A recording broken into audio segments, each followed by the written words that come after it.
3 reasons why your roundhouse kicks suck. Sorry.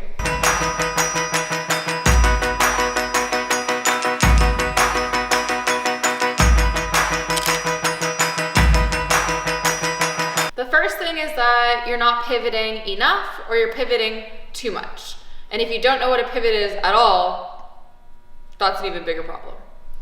So remember that when you're throwing your kick, you need to just not only think about the leg that's in the air, the leg that's on the ground is just as important. So what a pivot is when your base foot, the foot that's on the ground, turns. Okay, that's your pivot. Okay, so an ideal pivot will have your foot facing the opposite direction of your kick. Okay, you could also have it a little bit less than fully away, a little bit less on an angle, but anything less than that, you're not pivoting enough. And anything more than that, you're basically just turning your back. You should just spin or do a back kick instead. Okay, so the number one, first and foremost, is that you aren't focusing enough on the base leg and you're only focused on the kick that's in the air. So now I'm just gonna show you what I mean. So if you're in your stance, focus on your base foot, the foot that's on the ground. As you go to throw the kick, base foot should turn completely away.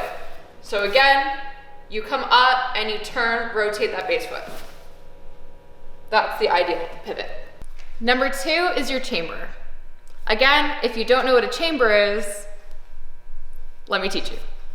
So the chamber of a kick is the knee bend before and after you throw the kick. So for a roundhouse kick, you want your chamber to be behind you. So if I'm doing this at you, you want your chamber behind you, okay? A lot of the time, I see a chamber going this way. And that means your path of the kick is gonna come upwards instead of from the side, okay? So just make sure that that chamber is going in the right direction. Do not lift straight up or even on an angle. You want that foot going right behind you. So correction 1 and 2 actually go hand in hand. So we're gonna just do a quick application on the heavy bag so you completely understand what I'm talking about.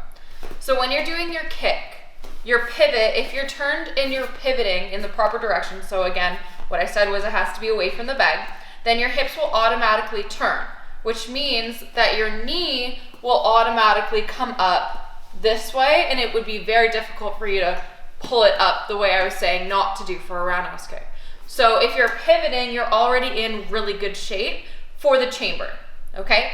So test your chamber, see if it's wrong, and if it's wrong, check your base leg, okay? So make sure you're pivoted, bring that knee up, and then you should be hitting to the side of the bag naturally because that's just where your knee is, okay? So give that a shot. They do go hand in hand, so make sure that you're testing both and keeping yourself honest.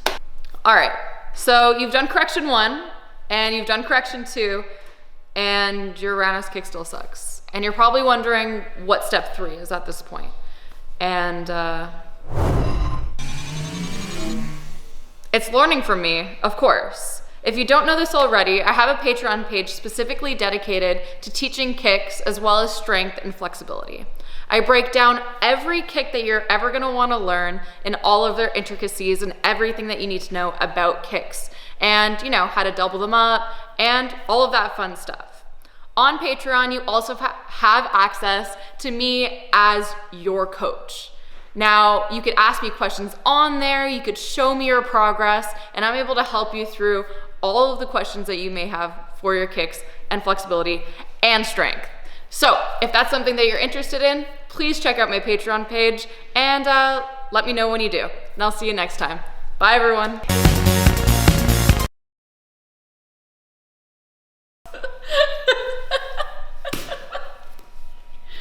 Can we start over? I bailed on that.